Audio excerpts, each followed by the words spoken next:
446장 찬송가 446장으로 함께 찬양드리겠습니다.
묵상하시며 수예배를 하나님께 한번 드리시겠습니다.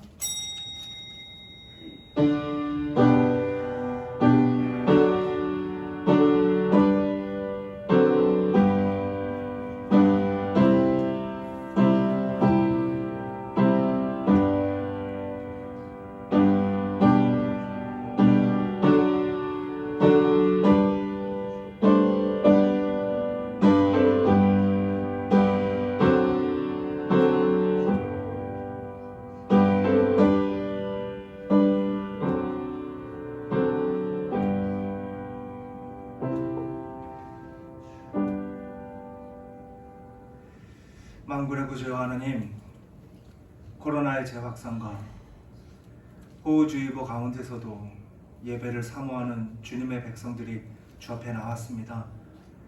이들의 그 간절함과 이들의 그 마음을 기뻐 받아 주시옵시고 이 예배를 통하여 참된 기쁨과 평안, 회복의 은혜를 누리는 주님의 거룩한 백성들 되도록 주여 인도하여 주시옵소서. 감사하며 모든 말씀 살아 역사하시는 우리 구주 예수 그리스도 이름으로 간절히 기원하옵나이다. 아멘. 찬송가 292장 찬양드리겠습니다.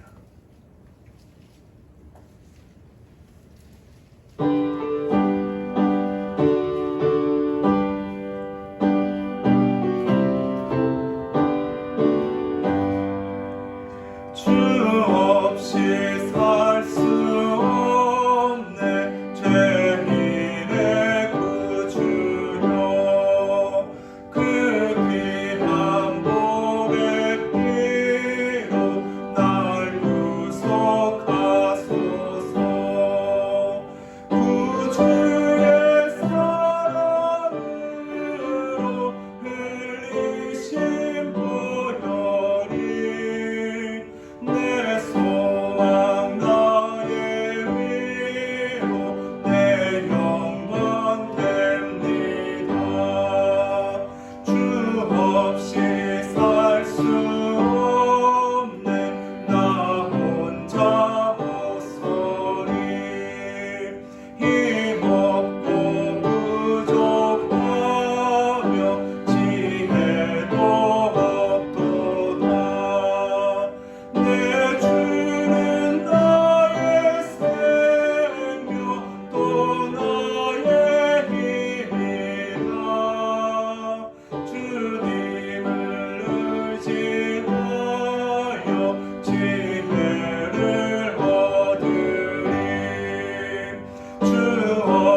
위해서 함께 기도하시기 원합니다. 예배 가운데 주님께서 주관하여 주셔서 하나님의 복음을, 하나님의 뜻을 바르게 깨닫는 은혜의 시간 되게 해주시길 기도해 주시고, 또 항전직 선거를 위해서 기도해 주셔서 하나님이 예비하신, 그리고 하나님이 귀히 사용하시는, 쓰시는 하나님의 일꾼이 선출될 수 있도록, 그리고 또 우리 교회 안에 많은 환우들을 위해서 기도해 주시기 바랍니다. 하나님께서 그들을 찾아가 주셔서 그들을 어루만져 속히 건강한 모습으로 주님 앞에 함께 예배하는 날 속히 올 수 있게 해달라고 이 시간 함께 기도하겠습니다. 사랑해 주님 감사합니다. 주님의 그 시간의 가운데 이렇게 또 하나님 앞에 온전히 나와 예배할 수 있도록 허락하신 주님, 이 모든 것이 우리를 향하신 하나님의 은혜요 하나님의 사랑임을 다시 깨달아 알게 하신 주님 너무나 감사합니다. 그것이 하나님의 사랑을 기억하면서 이 모든 예배에 마음과 정성과 뜻을 다하여 온전히 예배하는 우리 모두가 되게 하시고, 지금 이 시간 함께하지 못한다 할지라도 각자의 자리에서 하나님께 예배하는 하나님의 백성들 될 수 있도록 주여 인도하여 주시옵소서. 또한 하나님, 이제 우리 교회에서 항전직 선거를 위해서 지금 계속 준비 중에 있습니다. 하나님이 예비하신 하나님의 일꾼들이 있음을 저희는 믿습니다. 하나님이 교회를 위하여, 하나님의 나라를 위하여 사용하시고자 하시는 하나님의 일꾼들을 선출하여 주시옵시고, 그들을 통하여 하나님의 교회가 더욱더 하나님이 기뻐하시는 교회와 아름다운 교회로 이루어갈 수 있도록 주님 인도하여 주시옵소서. 또한 바라고 소망하는 것은 하나님, 우리 교회 안에 힘들고 어려운 많은 환우들이 있습니다. 영적으로, 육적으로, 심적으로 고통받고 있는 이들을 한 명 한 명 다 찾아가 주시고, 그들의 그 아픈 부위를 주님께서 어루만져 주셔서 속히 건강한 모습으로 하나님의 온전하신 나라를 함께 이루어갈 수 있는 주님의 도구로 사용하여 주시옵소서. 주님, 모든 것이 주님의 뜻 안에 있으며 주님께서 그 모든 것을 주관하시는 저희는 믿사오니 주여, 주의 긍휼의 은혜를 베풀어 주셔서 우리가 하나님의 뜻을 이루어갈 수 있도록 주여 인도하여 주시옵소서.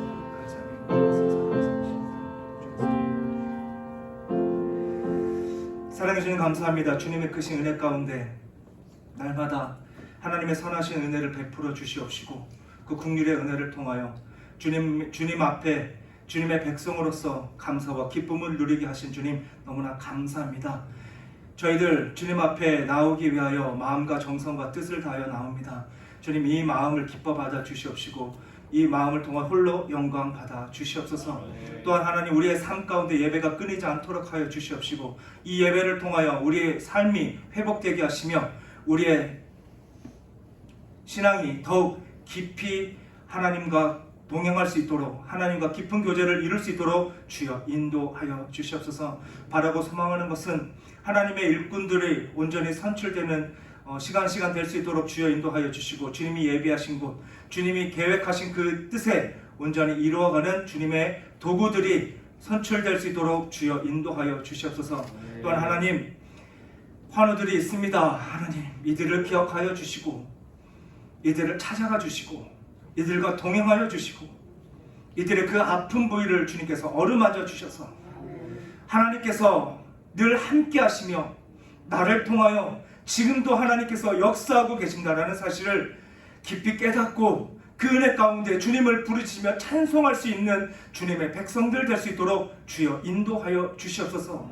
주님, 건강한 모습으로 함께 예배하게 하여 주시옵시고, 건강한 모습 가운데 그 예배가 하나님이 기뻐하시는 예배가 될 수 있도록 주여 인도하여 주시옵소서. 모든 것을 주님께 부탁드립니다. 감사하며 이 모든 말씀 살아 역사하시는 우리 구주 예수 그리스도의 이름으로 간절히 기도드립니다. 아멘. 오늘 우리가 함께 나눌 말씀은 고린도전서 8장 1절에서 3절 말씀입니다.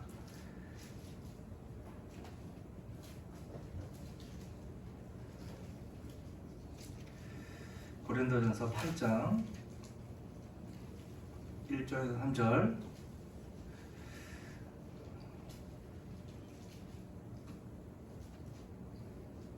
한 절씩 교독하실 때 주님의 음성 들으시기 간절히 소망합니다. 우상의 재물에 대하여는 우리가 다 지식이 있는 줄을 아나 지식은 교만하게 하며 사랑은 덕을 세우나니.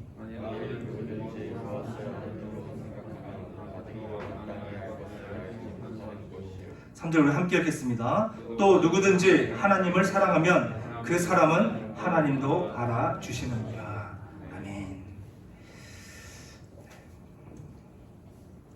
앞서 본장에서부터 11장의 11장 1절에까지 바울 사도는 고린도 교회 안에 문제를 문제로 대두되어 있는 우상 숭배에 관하여 전하면서 성도로서 지켜야 하는 행동 규범이 지식이 아닌 사랑의 근거 되어야 한다는 것을 전하였고, 이에 대해서 우리가 함께 나누었습니다.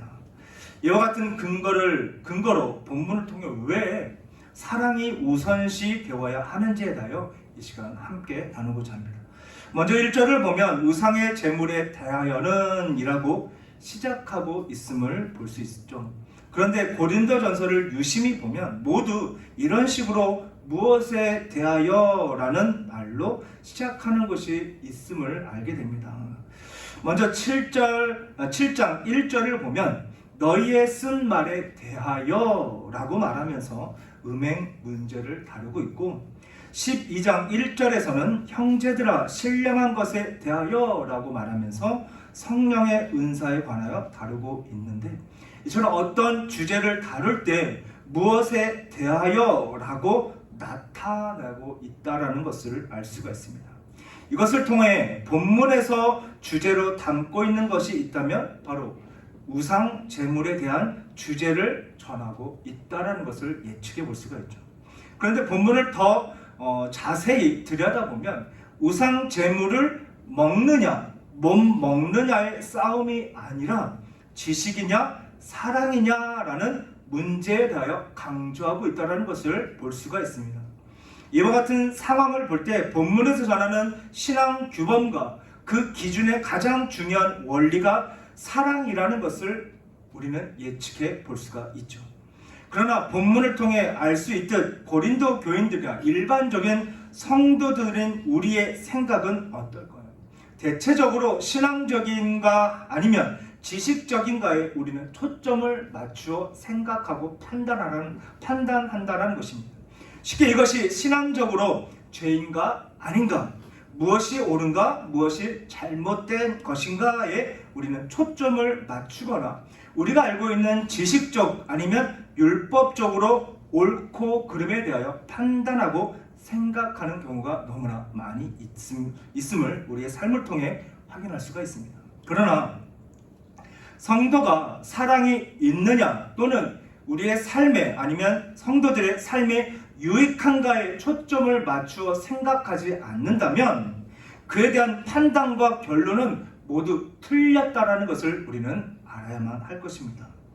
예다의 본문 1절과 2절에서 바울이 지금 고린도 교인들에게 전하고 있는 것을 직역하면 이렇습니다.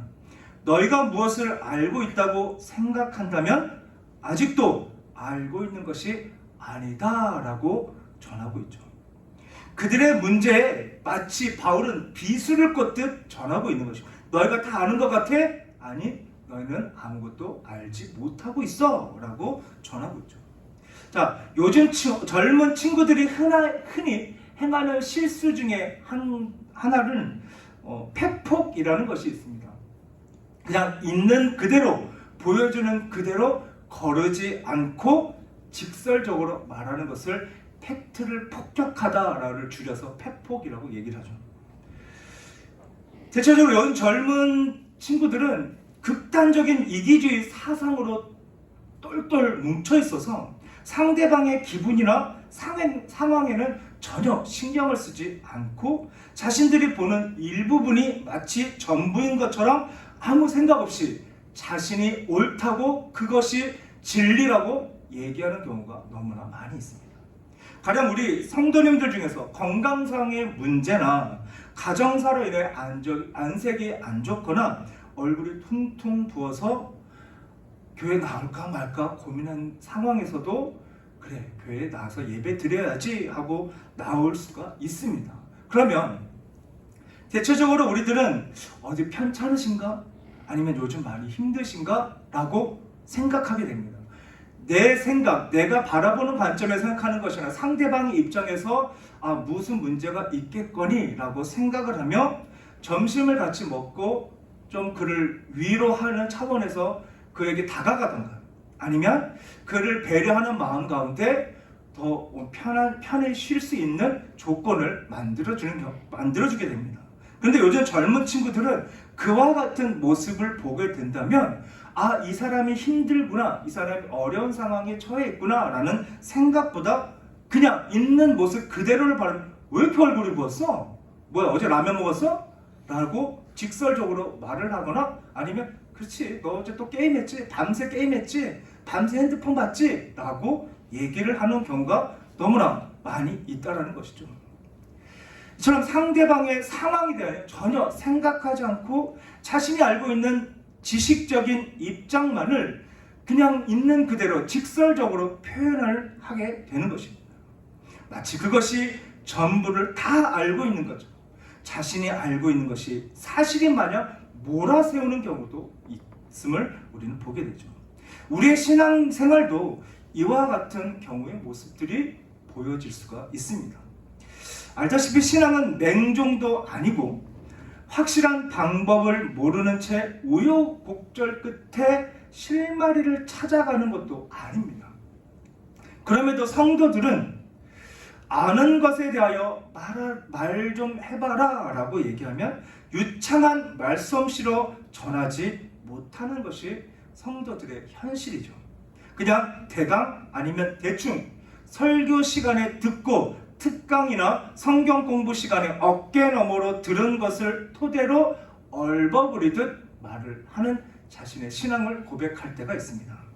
그래서 십자가가 무엇이며 예수님은 누구신지 하나님은 누구신지 대강 알고 있으면서 그것이 전부인 것처럼 착각하고 살아가는 경우가 있음을 보게 되죠.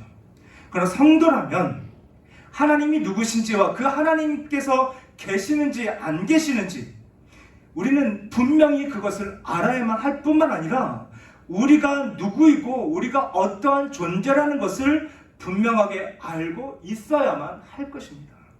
만약 내가 죄인이라는 사실을 인정하지 않는다면 그리고 죄인이라는 사실을 알지 못한다면 아무리 우리에게 말씀을 전한다 할지라도 속이의 경일기가 될 것입니다. 또한 우리를 위해 죽으신 예수님과 십자가의 그 사랑 그리고 그 모든 것을 믿지 않을 때 우리는 하나님의 형벌을 받을 수밖에 없다. 즉 영원한 하나님의 형벌 속에 빠질 수밖에 없다라는 것을 알지 못한다면 우리가 그렇게 좋아하는 크리스마스도 무의미하게 될 것이고 구원받는 것도 의미가 없으며 우리가 왜 거룩한 삶을 살아야 하는지조차도 알지 못하는 삶을 살아가게 될 것입니다. 하지만 만약 이 모든 것을 알고 확신에 찬 신앙을 이어간다면 분명 그 삶은 알기 전과 알고 난 후의 모습이 완전히 달라진 모습으로 표현되어질 수밖에 없다는 것을 우리는 알아야만 한다는 것이죠. 즉 대강 대충이 아니라 확신에 차게 될 때 그에 따른 삶이 변화될 수밖에 없다라는 것입니다. 이에 대하여 우리가 앞서 함께 나눴던 7장을 보면 결혼에 관하여 바울 사도가 전하였습니다. 근데 문제가 무엇입니까? 요즘 젊은 친구들처럼 결혼을 안 하려고 하는 사람들이 생기거나 결혼을 했음에도 개의치 않고 이혼을 너무나 밥 먹듯이 쉽게 해버린다는 것이죠. 이것은 예수님을 알기 전에 세상의 기준으로 살아가는 사람들이 행하는 모습들로 마음에 맞으니까 결혼도 했다가 살다 보니 성격에 문제가 있으니까 에이 헤어져 하고 헤어지는 모습을 볼 수가 있죠. 뿐만 아니라 하나님을 알게 되니까 하나님이 나에게 주신 사명이 있다는 것을 깨닫게 됩니다. 그 일에 전념하려고 하는데 아내 아니면 남편 아니면 자식들이 가장 1순위의 방해 요소가 된다는 것을 알게 됩니다. 그렇다면 이 방해 요소들을 제거해버리고 온전히 하나님께 전념하는 삶을 살아가는 것이 옳은 것일까? 정말 이것이 하나님이 기뻐하시는 일일까? 우리는 한 번쯤 생각해 봐야만 할 것입니다. 하나님께서는 우리의 가정을 돌아보지 않고 하나님의 사역에만 몰두한다 해서 그와 같은 자에게 아이고 수고했다 착하고 충성된 종아라고 말씀하시지는 않으실 것입니다. 하나님께서 우리에게 가정을 허락하신 이유는 그 안에서 하나님의 나라를 경험하시게 하려는 특별한 의도가 있다는 것을 우리는 너무나 잘 알고 있습니다. 우리가 가정을 이룰 때 설령 믿지 않는 배우자를 만난다 할지라도 그 하나님의 나라를 이루기 위해 그 믿지 않는 배우자를 믿음의 배우자로 변화되기 위해서, 변화시키기 위해서 우리는 온 힘과 정성을 다 쏟아 부어야만 할 것입니다.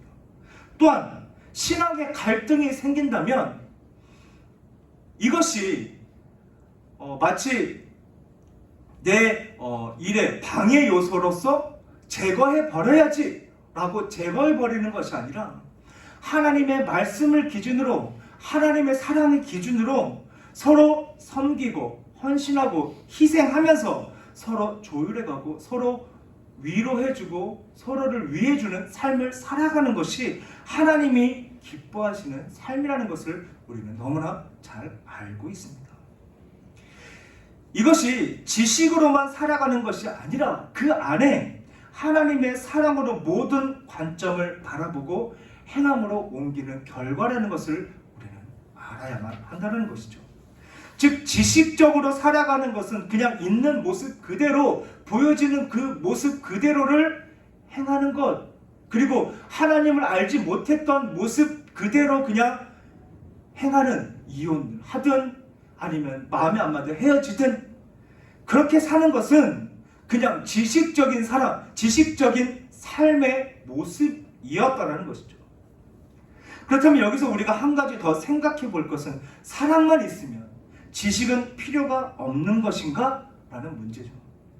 다시 본문 1절을 보면 지식이 사랑과 대조를 이루고 있음을 볼 수가 있습니다. 그럼 여기서 말하는 지식은 무엇을 말하고 있습니까? 본문 1절에 이 지식은 교만하다라고, 교만하게 하는 것이라는 것을 전하고 있죠.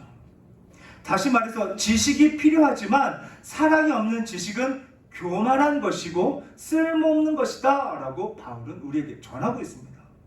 여기서 우리가 더 주의 깊게 생각할 것은 지식, 즉 교만하다라는 말을 직역하면 부풀리다 라는 의미를 전하고 있죠.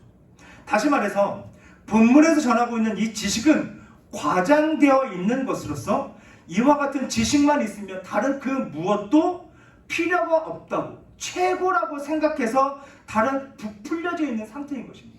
다른 그 무엇이 끼어들 수도 없는 상황, 사랑도 들어갈 수 없고 겸손도 들어갈 수 없고 인내도 들어갈 수 없이 그냥 지식으로만 똘똘 뭉쳐져 있는 상황이라는 것을 알아야만 합니다. 그래서 이 지식 위에는 다른 것이 들어갈 틈이 없죠. 이해나 용서 아니면 기다림이라는 것이 전혀 없는 것입니다. 그래서 교만할 수밖에 없다는 것을 전하고 있죠. 사랑을 중심으로 지식이 함께 어우러지는 것이 아니기에 지식은 홀로 단독적으로 독단적으로 부풀려진 상태로 다른 것을 다 몰아내버립니다. 그리고 흩어버린다라는 의미도 있는 것처럼 이 지식이 남이 서 있는 것조차 그 자리를 마련하지 않기 때문에 부풀어 올라 밀어내버리고 흩어버린다라는 것을 바울 사도는 지금 우리에게 전하고 있는 것입니다. 자, 고린도전서 8장 10절과 11절을 보면 이렇게 전합니다. 지식 있는 내가 우상의 집에 앉아 먹는 것을 누구든지 보면 그 믿음이 약한 자들의 양심이 담력을 얻어 우상의 제물을 먹게 되지 않겠느냐? 그러면 내 지식으로 그 믿음이 약한 자가 멸망하나니 그는 그리스도께서 위하여 죽으신 형제다라고 전하고 있죠. 즉 그들이 가지고 있는 지식은 흐트림으로 한 생명을 자라나게 하지 않고 한 생명을 짓밟아 버리는 결과를 얻게 된다라는 것을 전하고 있습니다. 그렇다면 이와 대조를 이루고 있는 사랑은 무엇이라 전하고 있습니까? 자, 다시 본문 1절을 보면 이 사랑은 세우는 것이다 라고 전하고 있습니다. 곁에서 부추겨 세워주는 것, 상대방을 짓밟아 버리는 것이 아니라 올바르게 자랄 수 있도록 축혀 세워주는 것. 에베소 2장 20절과 22절을 보면 너희는 사도들과 선지자들의 터 위에 세우심을 입은 자라 그리스도 예수께서 친히 모퉁이 돌이 되셨느니라. 그의 앞에서 건물마다 서로 연결하여 주 안에서 성전이 되어가고 너희도 성령 안에서 하나님이 거하실 처소가 되기 위하여 그리스도 예수 안에서 함께 지어져 가느니라 라고 전하고 있습니다. 이처럼 성도가 어떻게 세워졌는지에 대하여 전하고 있는데 바로 사도들과 선지자들 터 위에 세우심을 입었다라는 것이죠. 지금 우리도 선교사님들의 그 헌신과 순종 그리고 순교가 아니었다면 우리는 여전히 불교 문화의 역사를 답습하며 도를 닦고 지내고 있었을 수도 있다는 것을 우리는 알아야만 합니다. 하지만 하나님의 복음을 전하기 위하여 자신을 드러내며 자신을 증명하려 했던 것이 아니라 아낌없이 순교함으로 우리는 지금 선교사님의 그 순교와 순종과 헌신과 희생으로 참된 복음 위에 바로 서 있다라는 것을 우리는 결코 부인할 수 없을 것입니다. 예수님께서 친히 모퉁이 돌이 되신 것처럼 선지자들도 사도들도 그리고 선교사들의 희생과 헌신의 기초가 지금 우리를 세워주고 주었다라는 것을 우리는 명심하며 살아야만 할 것입니다. 이것이 바로 바울 사도가 말하는 사랑인 것입니다. 그리고 바울 사도는 22절 끝에 이렇게 전합니다. 함께 지어져 가느니라. 다시 말해서 우리도 예수님처럼 선지자들처럼 사도들처럼 그리고 선교사님들처럼 하나님의 사랑을 함께 이루며 살아가야만 한다. 그 하나님의 사랑을, 그 헌신적인 사랑을, 그 희생적인 사랑을 우리는 삶으로 나타내야만 한다라는 것을 전하고 있죠. 그래서 우리는 예수님을 알기 전과 예수님을 알고 난 다음은 변화될 수밖에 없는 것입니다.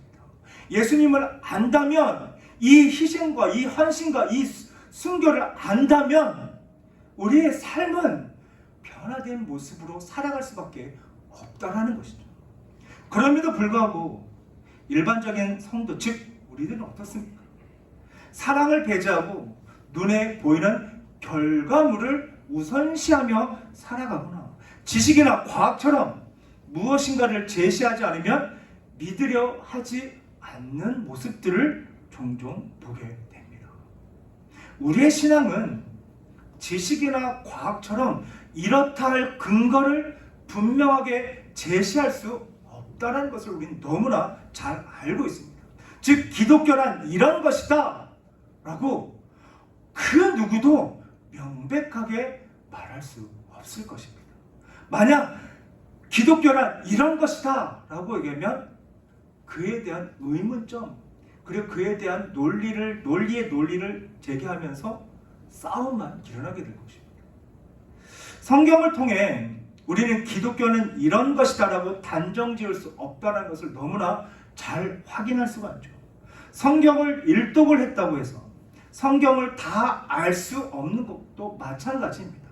성경은 백독을 한다 해도 천독을 한다 해도 읽을 때마다 우리에게 주시는 은혜가 날마다 다르다는 것을 우리는 경험하며 살아갑니다. 저는 우리의 신앙생활은 해를 거듭할수록 하나님 앞에서 인도와 보호를 받으면서 수많은 시행착오를 겪게 되고 그 안에서 새로운 지식과 지혜를 통해 죽을 때까지 그 말씀의 배움의 연속의 삶을 살아갈 수밖에 없음을 우리는 알게 됩니다. 결코 우리의 지식과 수준이 높다 하여서 그것이 전부인 것처럼 생각해서는 안 될 뿐만 아니라 이와 같은 것을 우리의 행동 규범으로 세워서는 안 될 것입니다. 우리는 먼저 하나님께서 우리를 구원하시기 위하여 독생자 예수 그리스도를 우리에게 보내셨다는 이 십자가의 정신을 알아야만 할 것이고 선지자들과 사도들 터 위에 세우고 예수 그리스도께서 친히 모퉁이 돌이 되신 이 사실을 깨달아 알고 믿어야만 할 것입니다. 또한 우리를 세워 우리를 구원하신 예수 그리스도의 마음에 동참하는 삶을 살아가도록 인도하시고 동행해 주시는 그 하나님, 그 예수님의 믿음과 그와 같은 자세가 우리의 삶에서 계속해서 연속적으로 일어나야만 한다라는 것이죠. 자, 이제 말씀을 맺으려고 합니다. 이와 같은 이유로 바울은 성도의 규범의 핵심으로 사랑을 강조하였던 것입니다. 그래서 바울은 이와 같은 사랑에 대하여 고린도전서 13장 4절에서 7절의 사랑에 관한 이렇게 얘기합니다. 우리 함께 읽겠습니다. 시작. 사랑은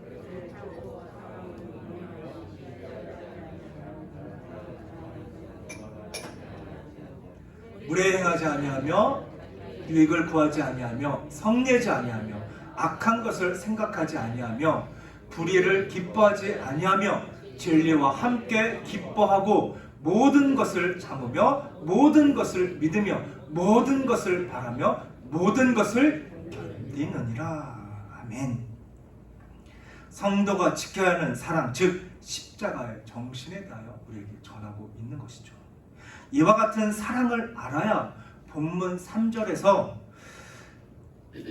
바울 사도는 하나님께서도 우리를 알아주신다라고 전합니다. 이와 같은 사랑 속에 하나님을 알아가는 지식을 쌓아 진실된 지식으로 하나님과 이웃을 사랑하는 지혜를 쌓아야지만 그 모습에 하나님도 감동하시고 그와 같은 삶을 살아가고 하나님 품으로 갔을 때 수고하였다, 착하고 충성된 종아라고 말씀해 주신다는 것이죠. 그러므로 친히 모퉁이 돌이 되신 예수님처럼 선지자들처럼 사도들처럼 그리고 선교사님들처럼 자기 헌신적인 사랑인 한 알의 썩는 미랄이 되어서 참다운 지식인 성도의 규범을 지켜 행하는 주님의 거룩한 일꾼들이요 백성들이 되시길 주님의 이름으로 간절히 축복합니다. 기도하시겠습니다. 사랑해 주님 감사합니다. 우리 가운데 하나님의 참된 사랑을, 그 사랑이 핵심이 되고 중심이 되어야 된다는 것을 깨달아 알게 하신 하나님, 지식적으로만 쌓아가는 것이 아니라 그 사랑을 중심으로 그 지식과 함께 하나님을 알아가고 세상을 알아가고 세상 하나님의 뜻을 알아가야 한다는 것을 깨달아 알게 하신 하나님, 사랑을 위하여, 사랑을 행하기 위하여, 사랑을 지키기 위하여 하나의 썩은 미랄이 될 것을 다짐하는 우리 성도들에게 그와 같은 온전한 삶을 살아갈 수 있는 능력을 더욱 부어주셔서 온전하신 하나님의 나라를 이루어갈 수 있도록 주여 인도하여 주시옵소서. 감사함의 모든 말씀 살아 역사하시는 우리 구주 예수 그리스도 이름으로 간절히 기도드립니다. 아멘. 찬송가 찬양 드리겠습니다. 찬송가 304장 찬양 드리겠습니다.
지나가고 땅 위에 영화